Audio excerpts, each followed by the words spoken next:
Bismillahirrahmanirrahim. Assalamualaikum warahmatullahi wabarakatuh. Ahlan wa sahlan wa marhaban bikum jami'an. Kepada santri kelas 11 KMI yang Ustadz banggakan, di kesempatan kali ini alhamdulillah kita bertemu kembali untuk melanjutkan pembahasan materi kita terkait bab fis shalah 'alal ghaib wa 'alal qabri. Di pertemuan yang lalu kita sudah membahas tentang dua hadisnya. Sekarang kita masuk ke mufradat dan faidah-faidah dari hadis tersebut. Nabda, kita mulai. Masuk ke mufradat. Kosakata. An-Najashiyu Malikul Habasyah wasmuhu Ashumah tuwfiya fi Rajab sanata tiza' radhiyallahu anhu. An-Najashi di sini maksudnya adalah Malikul Habasyah, raja negeri Habasyah. Habasyah sekarang namanya adalah Ethiopia, negeri di benua Afrika. Wasmuhu Ashumah, nama aslinya adalah Ashumah ya. Tuwfiya fi Rajab, beliau wafat di bulan Rajab pada tahun ke-9 Hijriah. Semoga Allah meridhoinya. Kemudian kita ke faidah-faidah hadis. Yang pertama, jawazul ikhbari bimautil mayyit wa hadza yusamma na'yan.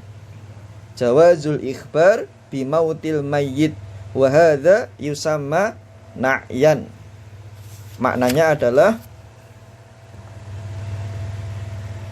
bahwasannya memberikan kabar tentang wafatnya seseorang itu adalah boleh. Dan ini yang disebut dengan na'yan. Nanti ada beberapa penjelasannya. Karena ada sebagian ulama yang membolehkan, sebagian ada yang memakruhkan, sebagian bahkan ada yang mengharamkan. Amma idza kana an-na'yu bi ta'didi mahasinihi wa tahassuru ala faqtihi faqad qala al-ulama.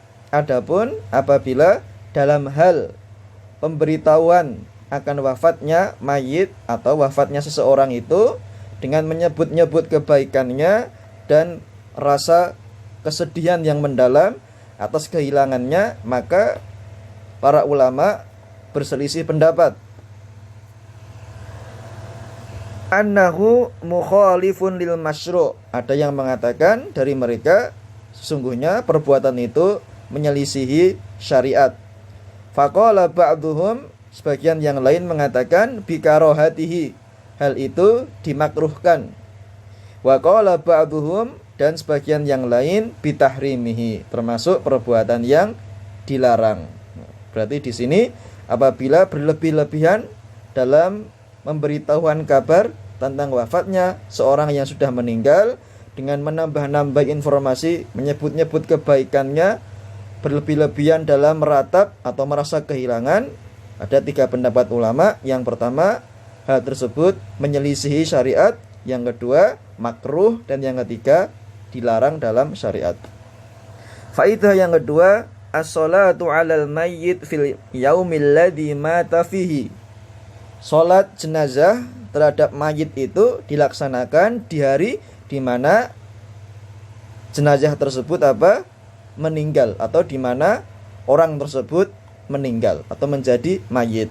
Wa alla yu'akhkharu aktsara min yaum, dan tidak boleh ditunda lebih dari 1 hari.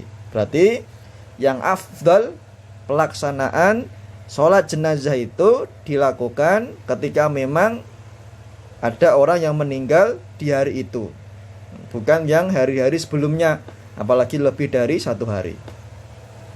Faidah yang ketiga, masyru'iyyatu sholatil janazati 'alal ghaibi. Disyariatkannya pelaksanaan sholat jenazah atau sholat ghaib dengan cara sholat ghaib, sholat jenazah tapi di hadapannya tidak ada mayitnya, tapi di tempat atau di keadaan yang lain. Wahtalafan nasu fi dzalik. An-nas di sini al ulama, dan para ulama berbeda pendapat akan hal itu. Ada 1, 2, 3, 4, 5, 6, 7. Ada sekitar 7 pendapat. terkait dengan hukum sholat ghaib terhadap jenazah. Qalat ta'ifatun, sebagian besar ulama mengatakan la tushra'u mutlaqan. La tushra'u mutlaqan. Bahwasanya sholat ghaib itu tidak disyariatkan secara mutlak. Tidak disyariatkan secara mutlak. Maksudnya kita tidak diperintahkan harus melakukan sholat ghaib, tidak. Yang kedua, wa qalat ta'ifatun annaha masyru'atun mutlaqan li jami'in nas. Pendapat yang kedua tentang sholat ghaib, bahwasannya sholat ghaib itu sangat disyariatkan kepada semua orang, kebalikan dari pendapat yang pertama tadi.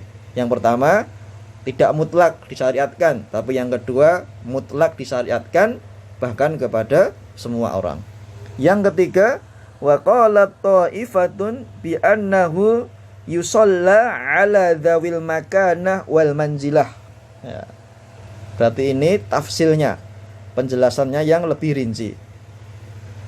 Beberapa ulama mengatakan dari mereka yang disyariatkan secara mutlak tadi, disolatkan sholat jenazah dengan cara gaib bagi orang yang memiliki kedudukan dan kemuliaan, misalnya seorang pemimpin atau seorang raja.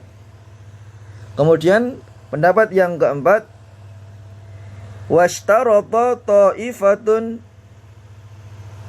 iznal imam, dan beberapa ulama memberikan syarat pelaksanaannya dengan izin imam, izin takmir dalam bahasanya.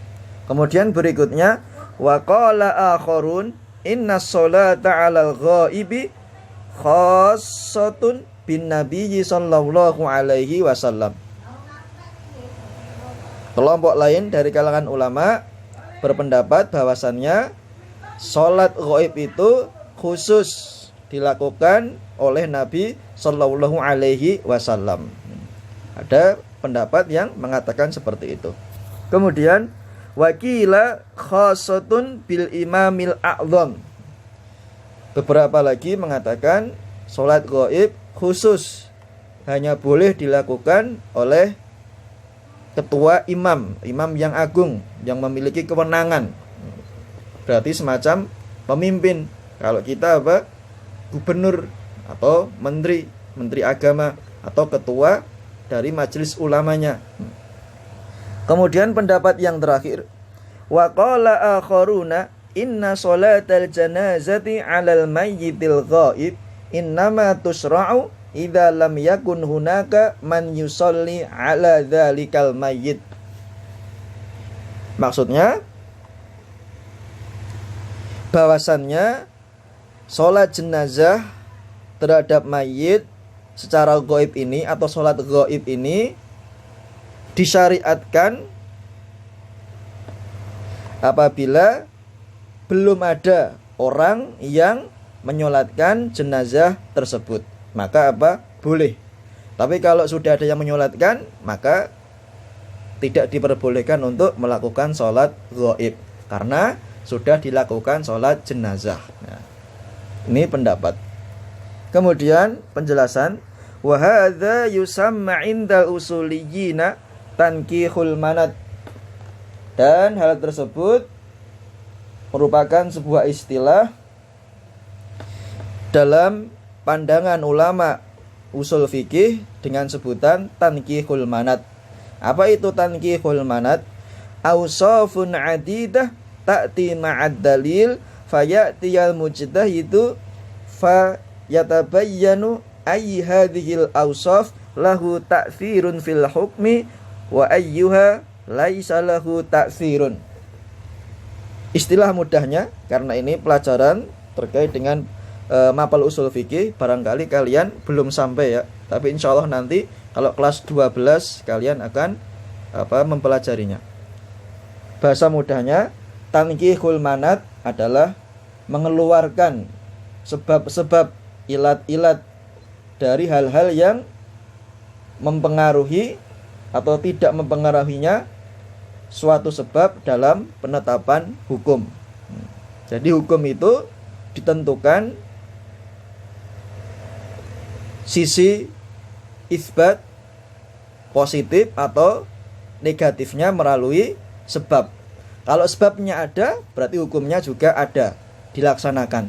Tapi kalau sebabnya, ilatnya tidak ada, berarti tidak dilaksanakan atau hukumnya tidak ditemukan. Karena hukum tergantung pada sebab. Al-manatu ay al-amrul ladzi yu'allaqu alaihil hukmu. Al-manat itu nama lainnya adalah ilat atau sebab, perkara yang dengannya hukum itu ditetapkan. Kalau ada sebab, berarti hukumnya juga ada. Kalau tidak ada sebab, berarti hukumnya juga tidak ada. Saling ketergantungan.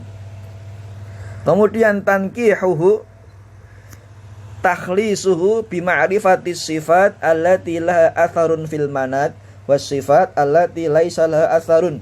Tankih di sini bahasa mudahnya adalah filterisasi, membersihkan atau mengambil sifat-sifat yang berpengaruh dari beberapa sebab dan mengeluarkan sifat-sifat dalam sebab tersebut yang tidak mempengaruhi hukum. Namanya tankih. Kalau al-manat nama lainnya sebab atau illah yang dengannya hukum bisa ditetapkan. Baik, faidah berikutnya, faidah yang keempat. Ini materi kita yang penting adalah faidahnya. Kharaja bihim ilal musalla. Keluar bersama mereka menuju tempat sholat. Fihi bayanu anna adatan nabiyyi sallallahu alaihi wasallam annahu yusalli alal janaizi kharijal masjid. Di antara kebiasaan Nabi sallallahu alaihi wasallam bahwasannya beliau ketika melaksanakan sholat jenazah atau sholat ghaib itu di masjid atau di luar masjid. Di antara kebiasaan beliau bersama para sahabat. Qala ta'ifatun min ahlil ilmi, beberapa kalangan ahlul ilmi, ulama mengatakan inna sholatal janazati dakhilal masjid bid'ah. Di antara mereka ada yang mengatakan pelaksanaan sholat janazah di dalam masjid itu hukumnya bid'ah, tidak sesuai dengan tuntunan syar'i. Lakin sabata fil hadits sahih, akan tetapi ada tuntutannya dalam hadis sahih, anan nabiyya sallallahu alaihi wasallam shalla ala ba'di sahabatihi dakhilal masjid. Buktinya, dalilnya bahwa Nabi sallallahu alaihi wasallam pernah melakukan sholat janazah terhadap para sahabatnya yang wafat di dalam masjid. Nah, karena ini semacam pendapat. Ada yang mengatakan tidak sesuai dengan syariat ataupun bid'ah, dan ada yang mengatakan boleh.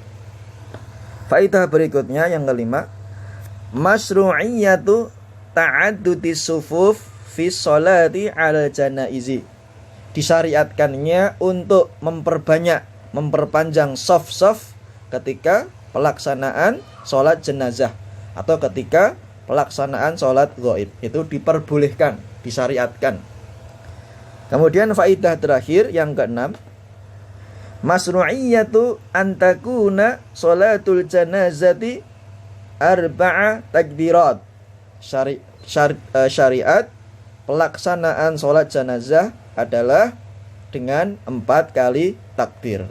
Perlu diingat ya, sholat jenazah berbeda dengan sholat yang lainnya, baik itu sholat wajib ataupun sholat sunnah. Bahwasannya sholat jenazah atau sholat ghaib tidak ada yang namanya sujud maupun rukuk. Jadi hitungannya di sini takbir, yaitu 4 kali takbir. Itu tadi beberapa materi kita terkait kelanjutan dari pembahasan mufradat dan faidah di bab as-sholah alal ghaib dan alal qabri. Ya. Nanti silahkan kalian simak lagi penjelasan dari Ustadz. Kira-kira ada yang penting kalian tulis penjelasannya, boleh diringkas ataupun boleh tidak ya, terkait dengan pembahasan ini. Karena ini semuanya tertulis dengan bahasa Arab. Kita ambil yang faidah-faidahnya saja. Yang perkataan ulama nanti kalau kalian merasa kesulitan, keberatan, tidak usah ditulis ya. Berarti ada sekitar 6 faidah. Ini bukan tugas ya, hanya kalian mempermudahkan untuk memurojaah nanti. Tugasnya sudah ada, yaitu tasmi'. Silahkan dilihat di video sebelumnya. Thayyib. Selesai materi kita. Saya cukupkan. Aku qouli hadza. Barakallahu fikum jami'an. Wassalamualaikum warahmatullahi wabarakatuh.